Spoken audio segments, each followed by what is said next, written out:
After the release of 100 Years of Solitude, Gabriel Garcia M. Cruz's fame soared to unprecedented heights. In a gesture of playful generosity, he converted his royalties into small change, presenting the heap to his wife with a flourish, "My dear, you can now purchase any attire that captures your fancy.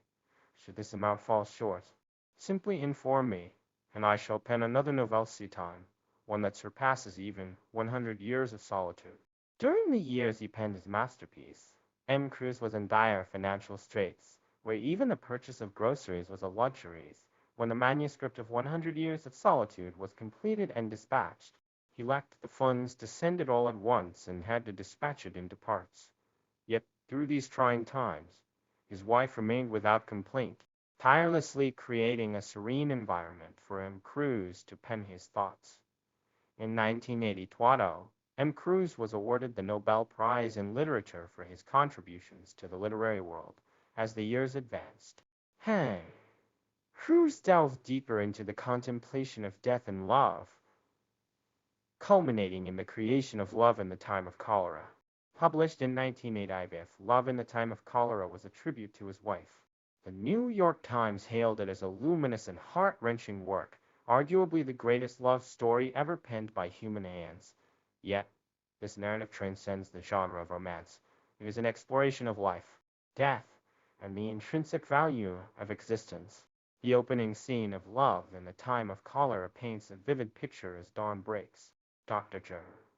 Juvenile Urbino steps into a room still shrouded in darkness and is immediately struck by the scent of bitter almonds, a fragrance that invariably conjures memories of thwarted love.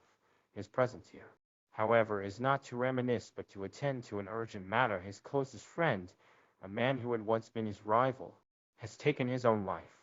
The smoke from the incense, meant to ease the passage of the soul, fills the room, offering a stark contrast to the lingering pain of memories. As the first light of day seeps through the cracks in the window, it casts a sobering reminder of the omnipresence of death. Dr. Verbino perceives. This is one of the subtle mysteries of the divine, gazing upon the deceased man once robust from his war injuries, now rendered frail. A pang of sorrow grips the doctor's heart, a rare moment of empathy in his long battle against the inevitable. He whispers to himself, "Poor soul, the worst is behind you." For he has long understood a profound truth: each person is the master of their own mortality. As the sands of time run low, our only duty is to ensure a painless and fearless transition to the beyond. Yet the specter of death remains ever present, especially for one who, at the age of 80, feels the approach of the reaper more keenly with each passing day. Death is the great equalizer, the final chapter that befalls all, regardless of one's station in life. It is a mercy, perhaps, that it does not leave us to languish in sickness and old age indefinitely. Jeremiah, a casualty of an obscure war, had his legs rendered useless, plunging him into poverty. It was only through the doctor's charity, lending him the means to open a photography studio, that he found some semblance of stability. Yet, life's journey is inexorably marked by death, an inescapable terminus that defines our ultimate fate. Dr. Beano, a man of accomplishment and high esteem, at an untimely end, a hasty farewell to the world and all its trappings. Death, much like a mirror, reflects the transient nature of fame, wealth, love, and in middle age of which lose their significance in the face of the grave. For once we pass, all that we possessed returns to the universe, disconnected from our existence. Yet, death also serves as a mirror to life, prompting us to reflect on our existence when faced with our mortality. What is it, then, that we truly cherish? It is not the material possessions we can take with us, but the love, hope, and dreams that define our legacy. Thus, let us cast aside the trivial and pursue what truly matters. It is never too late to begin anew. Such is the timeless truth. Once we impose limitations upon ourselves, we may feel it is too late, no matter how young we are. Yet, when we break free from these constraints, we discover that age is no barrier to pursuing our passions and aspirations. It is only our fear, our timidity, our fragile spirits that hold us back from embracing the courage to start anew.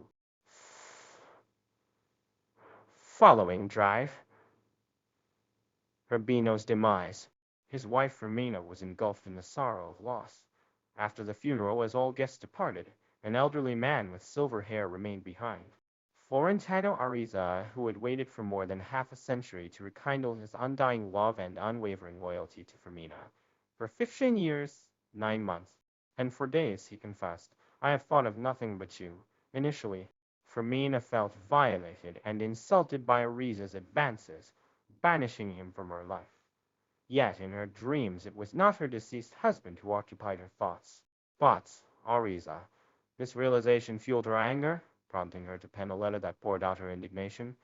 She sought to reclaim her identity, to regain all that she had forsaken during her half-century of servitude.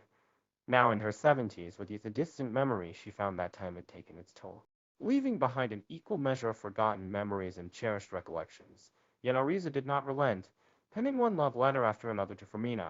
His words resonated with Fermina, but she could not recall the love that had once been hers, preserved deep within her heart. Upon realizing the love of her youth, she embraced Ariza, and they began to meet frequently. Questioning the purpose of their meetings, he replied, I have never considered the need for a purpose in our meetings. They resolved to be together, despite the objections of many who believed their advanced age made talk of love inappropriate, suggesting they should await death, tending to their grandchildren in tranquillity. He retorted, a century ago we were deemed young for love, and now they would judge us too old for the same reason. With determination, he continued, let them be damned, we shall travel, expressing her desire to leave her home and never return. He agreed, and they embarked on a journey, a honeymoon trip that Ariza had long believed would be theirs. For me, a marvel at the happiness they still felt, despite the years of strife and weariness. We have heard countless tales of love, many etched deeply in our memories, yet these are often the loves of the young. But the love of these two elderly souls is profoundly moving. There is no late start in life, no late start in life, no late start in love, no late start in pursuit. Any kind of life can begin anew at this moment. The only thing that is ever too late is the belief that it is too late. When you use lateness as an excuse, then it truly is too late. Socrates said, the unexamined life is not worth living, yet we often fail to introspect to reflect, quick to assign blame elsewhere rather than looking inward when faced with adversity. The affluent and accomplished child, Urbino fell in love with Fermina at first sight, and her father, eager for his daughter to marry into wealth, consented to their union without hesitation.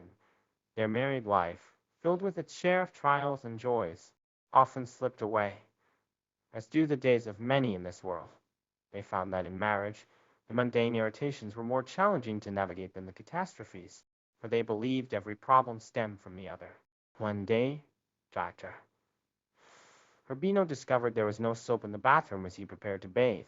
Instead of reflecting on his own oversight, he made a point to subtly remind his wife, exaggerating the inconvenience. Fermina, recalling her own forgetfulness, felt accused and judged, her husband's words stoking the flames of her indignation. Rather than admitting her oversight, she chose to counterattack. I've bathed daily these past few days, and there has always been soap, she retorted. Her husband, familiar with his tactics, reached his breaking point and decided to move out temporarily. For the next 3 months, their attempts to reconcile only intensified the conflict. He was unwilling to return until she acknowledged the soap's absence, and she was unwilling to accept him back until he admitted to lying to torment her. What began as a minor issue escalated into a full-blown war, bringing to mind the countless arguments of their past, deepening their resentment towards each other. They were astonished to realize that through years of marital strife, they had nurtured animosity. He even suggested a public confession before a priest, seeking divine intervention to settle the dispute over the soap's existence.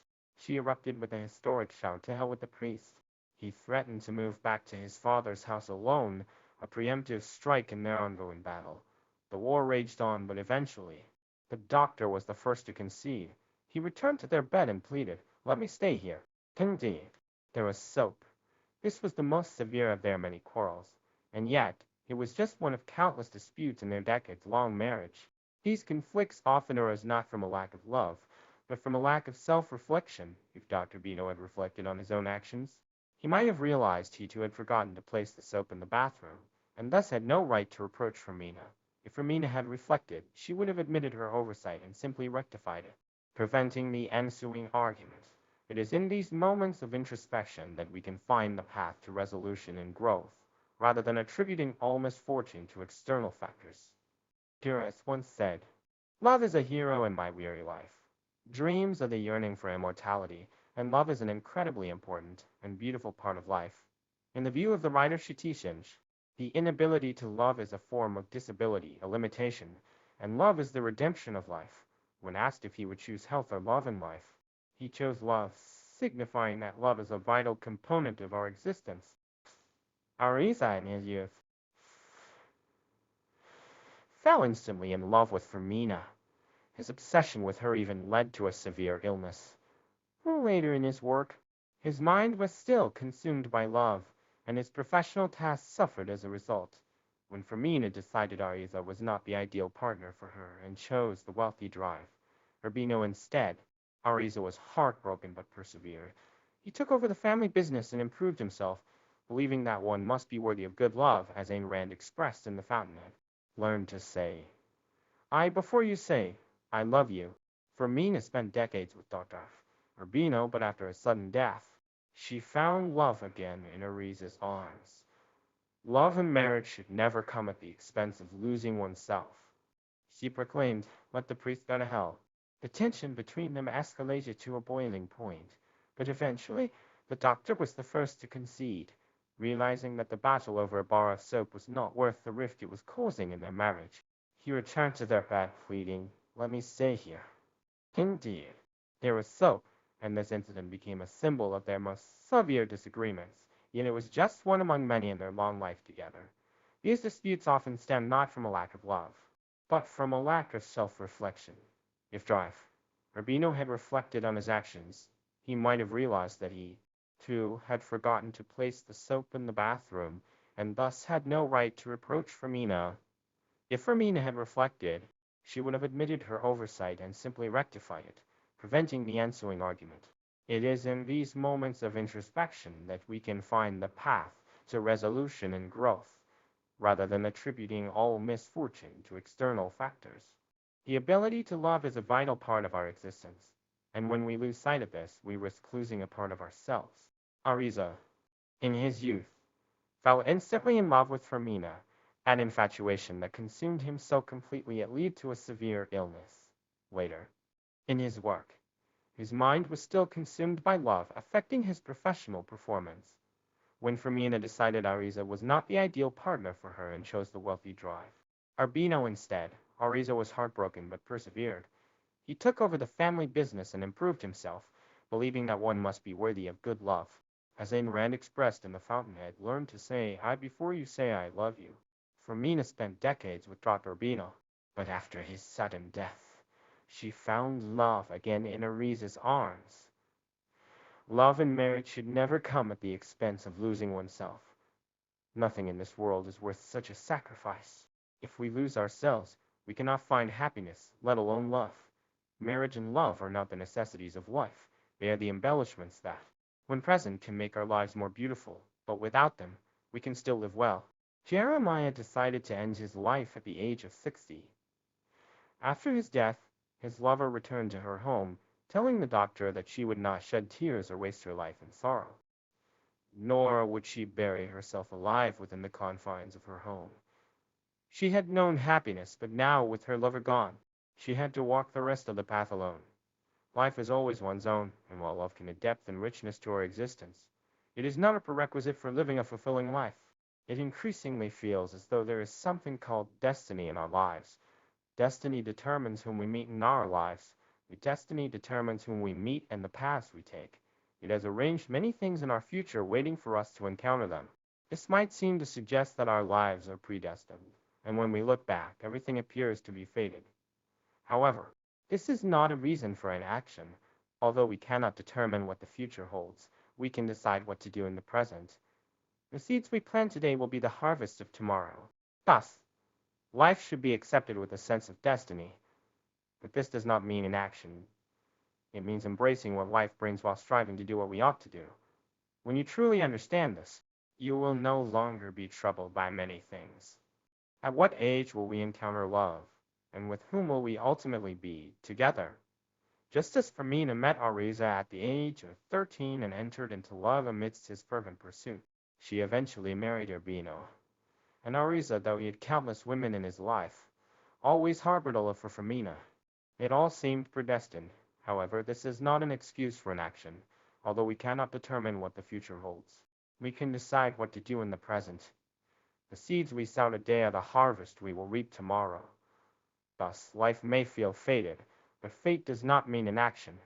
It means to accept what life brings with grace and to diligently perform our duties.